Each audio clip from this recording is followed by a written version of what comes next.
جب ہم کائنات پر نظر ڈالتے ہیں تو کہیں آسمان کی وسعت، تو کہیں پہاڑوں کی مضبوطی اور کہیں سمندر کی گہرائی ہمیں حیران کر دیتی ہے۔ لیکن ان سب کے درمیان ایک ایسی مخلوق ہے جو نہ تو سب سے بڑی ہے اور نہ سب سے طاقتور، مگر پھر بھی سب سے خاص اور سب سے افضل ہے، اور وہ ہے انسان۔ سائنس کہتی ہے کہ انسان ایک حیاتیاتی ارتقائی عمل کا نتیجہ ہے، مگر یہی انسان اس ارتقاء کو سمجھنے اور اس پر تحقیق کرنے کی صلاحیت بھی رکھتا ہے۔ وہ ستاروں کی روشنی کا تجزیہ کرتا ہے، ایٹم کو توڑتا ہے اور مصنوعی ذہانت تخلیق کرتا ہے۔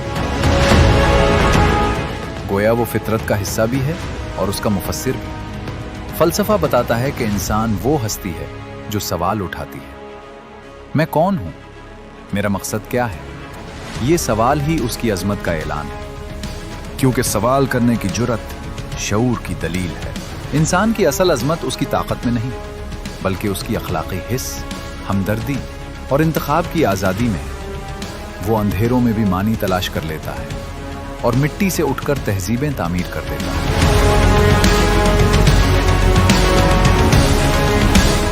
مختصراً، انسان زمین پر چلنے والا وہ وجود ہے جس کے اندر آسمانوں تک سوچنے کی صلاحیت رکھی گئی ہے۔ سب سے پہلے انسان جنہیں اللہ رب العزت نے اپنے دست قدرت سے بنایا وہ حضرت آدم علیہ السلام۔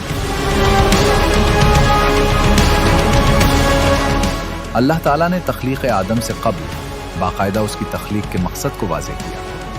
فرمایا کہ میں زمین میں اپنا خلیفہ بنانے والا ہوں، اور یہ بات اللہ رب العزت نے جب فرشتوں کو بتائی کہ وہ زمین پر ایک خلیفہ بنانے والا ہے تو فرشتوں نے عرض کیا، کیا تو اسے بنائے گا جو زمین میں فساد کرے گا اور خون بہائے گا؟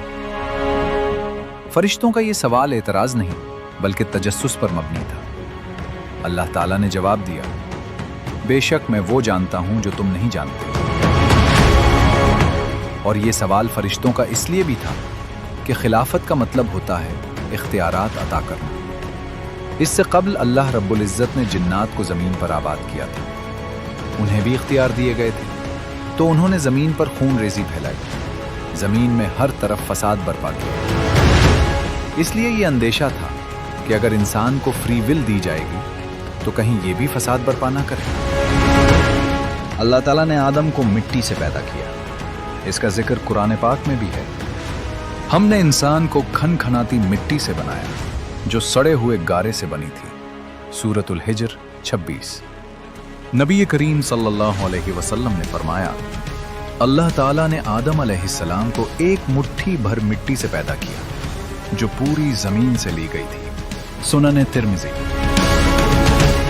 اللہ تعالیٰ نے جب آدم کو پیدا کرنے کا ارادہ فرمایا تو زمین سے مختلف رنگوں اور اقسام کی مٹی جمع کی گئی۔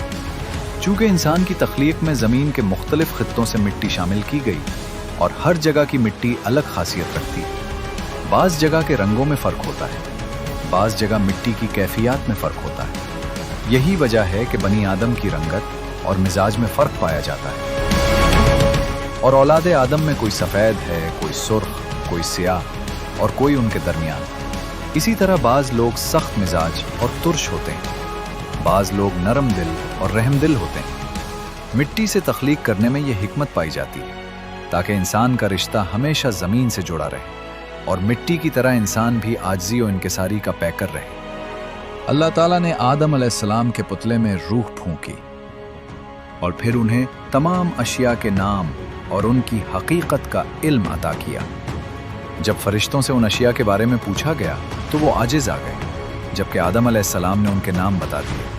اس علمی برتری کو ظاہر کرنے کے بعد اللہ نے حکم دیا، آدم کو سجدہ کرو۔ تمام فرشتوں نے سجدہ کیا، مگر ابلیس نے انکار کر دیا۔